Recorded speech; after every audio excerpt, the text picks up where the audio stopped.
a few years old already, but I never saw it before until this past weekend, so I said, I gotta review this. The Autopsy of Jane Doe, directed by Andre Ordal, starring Emile Hirsch, Brian Cox, and Olin Kelly as Jane Doe. Before I continue, please continue to support the channel by subscribing, by considering that, and to actually tap on that bell below for future notifications for future horror and coffee content. We review horror, we review movies.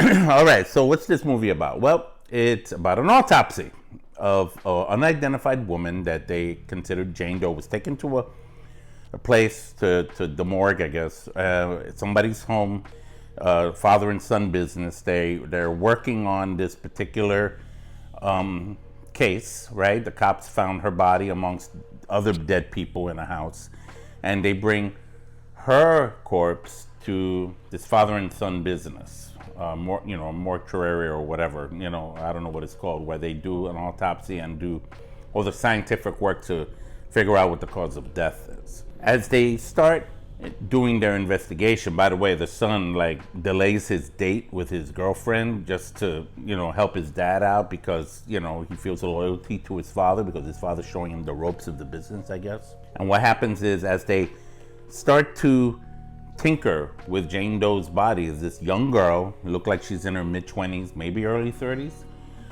They start to realize that there are strange things about the corpse they can't explain. Eventually, not just strange things about the corpse, but strange things around them start happening. Supernatural events start plaguing the entire area, their entire home, their place of business, and it just gets crazier and crazier and crazier, to the point that the other corpses get involved. The other cases they have in the deep freeze in their drawers there. In the preview, you see it. You see the different signs of different things about this woman. They find unusual markings on her that are occultic in nature, that have to do with obviously some form of ritualistic sacrifice or murder.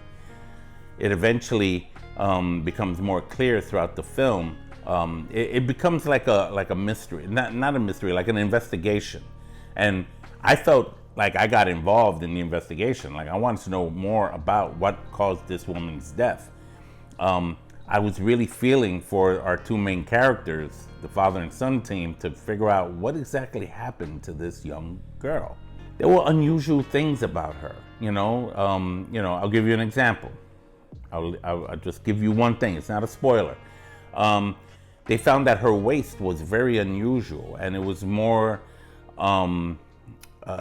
descriptive of how women's waists would get after wearing corsets for a long period of time. Of course, nobody had worn those really. They used to be in fashion hundreds of years ago.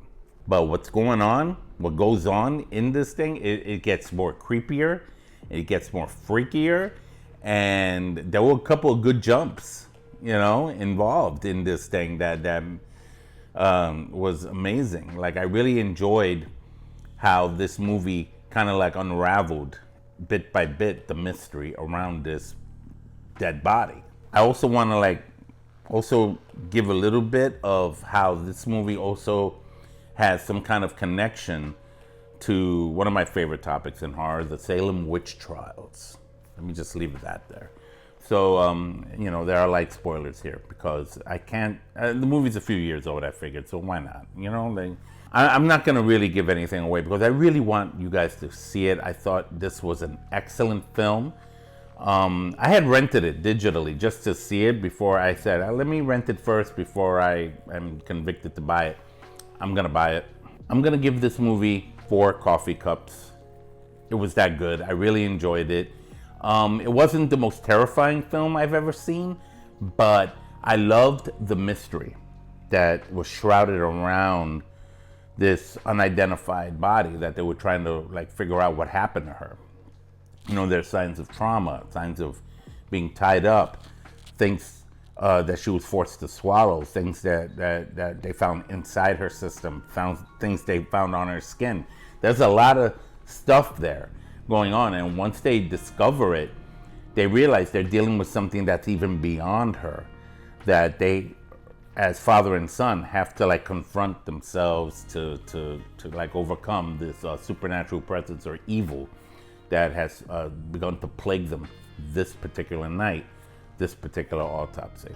I could actually see more movies like this coming out connected to this particular case. I could see more of these being made because you can keep going with something like this, to be real. All right. So if you ever watch the Autopsy of Jane Doe and you watch it all the way to the end, you'll know what I mean.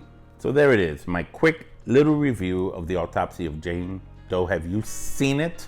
Talk to me, comment below, and share with me your thoughts regarding the movie. Did you like it? Did you not like it? Did you think it deserved 4 coffee cups? Do you think it deserved only 3 or 2?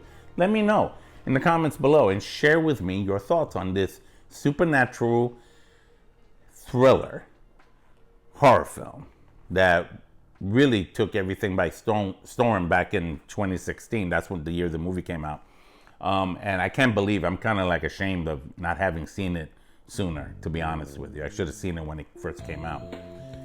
You know, so that's shame on Ralph, you know, so that, but now I saw it. Here it is. Here are your thoughts. All right. So until next time, everybody, is Ralph Perez, Horror and Coffee. Take care.